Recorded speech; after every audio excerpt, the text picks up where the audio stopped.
develop content. Yes. And now I'll pass to Wafida. Thank you, Bridget. Okay, first of all, I will do the company introduction.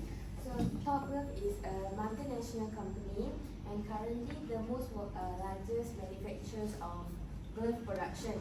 This company was found in 1991 and currently is headquartered in Selangor, Malaysia. So, this company produces of rubber gloves, face masks and other products related. And this company is very important to like hospitalities and laboratories because they are the one who use the products of these companies. Next, please. So covering in ESG initiatives, there are three types of ESG initiatives, which is environment, social, and governance. For environment, the company focus on managing energy waste, consumption, reducing waste,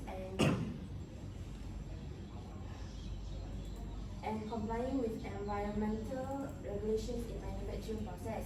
For social, the Top Glove places emphasis employees with workplace safety, labor standards, as it relies heavily on the production efficiency. And lastly, for governance, the company practices board oversight, transparent reporting, ethical business conduct to maintain accountability and investor confidence. So lastly, I will explain why ESG and financial metrics is important. First of all, for the accounting and financing future, this company not only the values reflect on the current profit, but also on future cash flow and business risk. So ESG factors influence this area by affecting reputation, regulatory compliance, and also operational stability. Next, for Top Glove, issues related to labor practices and governance can directly impact sales performance, investors' confidence, and cost of capital. Studies shows that companies with strong ESG tend to have more stable earnings and lower financial risk. Lastly, therefore, combining ESG analysis with financial metrics provide a more accurate assessment of Top Glove's long-term value and stability. Next, I will pass to Yi. Thank you, Afiza. So I'll begin with revenue performance for 2023 and 2024. Revenue increased from 2.26 billion to 2.51 billion, representing an 11.4% of growth. As shown in the chart, this reflects a recovery in business performance. According to management discussion and analysis, the increase was mainly driven by higher sales volume, customer inventory replenishment, higher utilization rate up to 60%, and strong growth in the US market. So overall, this indicates improving market and demand and operational capacity.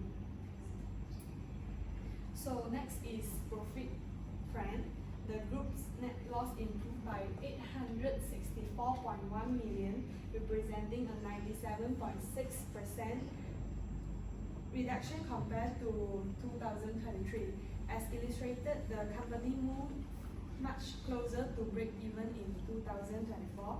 This improvement was mainly due to a better operational efficiency, cost reduction initiatives, and higher production volume also created economies of scale, contributing to stronger margins.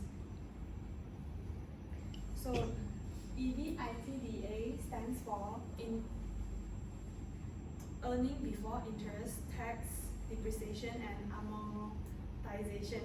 In 2023, EBITDA was negative 156.5 million, but it turned positive at 253.3 million in 2024.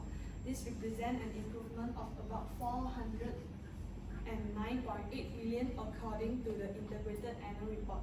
The turnaround was driven by higher utilization rates, cost optimization, improve efficiency, and increase sales volume. Overall, this shows recovery in core operation. Profitability ratios improved significantly in 2024. Net profit margin increased from negative 33.2% to negative 0.85%, and return on equity also improved. The improvement was mainly supported by higher sales volume, better utilization rate, reduced production costs, and especially in labor and energy, leading to stronger overall financial performance. So operating cash flow declined from 121 million to 20.7 million, a decrease of about 100 million. This was mainly due to high trade receivables and inventory, which increased working capital needs. Although sales improved, more cash was tied up in operations, indicating that cash flow management remains an important area to monitor. So overall, the group showed strong financial recovery in 2024. Revenue increased, losses narrowed significantly, and EBITDA turned positive, indicating improved operational efficiency. Profitability ratio also strengthened, although operating cash flow declined due to higher working capital. Overall, the group is moving towards financial stabilization. I will now hand over to Kaiwen.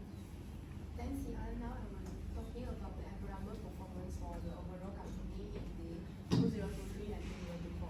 So starting with now it's focusing on the energy consumption, renewable energy adoption, and the carbon emission.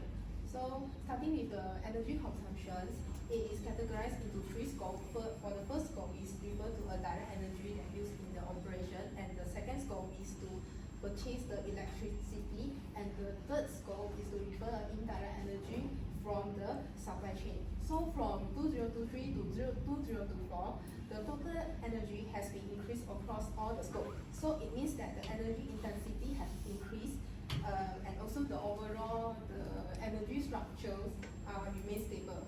So next is the renewable energy adoptions. The solar energy and the biomass energy has been increased, shows a cleaner energy which can reduce the carbon intensity. So looking at the carbon emissions data, in 2023, the scope 1 and the scope 2 is the largest contributor, while in 2024, the scope 3 becomes the largest one. So this reflects that the companies are more focusing on the external emissions. So the overall data, it shows that the bigger change is the carbon emissions, which reflect environmental impact across the entire supply chain. Next. So now I'm talking about the company social performance that is focusing on the leader diversity and the employee safety. So for the leader positions held, the female leaders has been increased by 3.4% from 2023 to 2024, showing that the process towards a more inclusive workplace. So for the employee safety data, all the employees has been covered under the lost time injury frequency rate, which is the LTIFR in the both year. So the table shows that an improvement in the injuries rate is dropping. However, there was one unfortunate fatality in the 2024. So this highlights that we still need to stronger the control in the high risk area. So the most significant shift in this social performance is the employees' safety. So why is because the LTIFR improved from 0.8 to 0.69, but the serious incidents fatality in 2024 is still harming the company ESG reputations. So we need to strengthen the safety programs and also to enhance the preventive measure to ensure the employees having more safe and comfortable. So next slide. For the government's performance, that we're covering the government structures and the certification standards. So for the first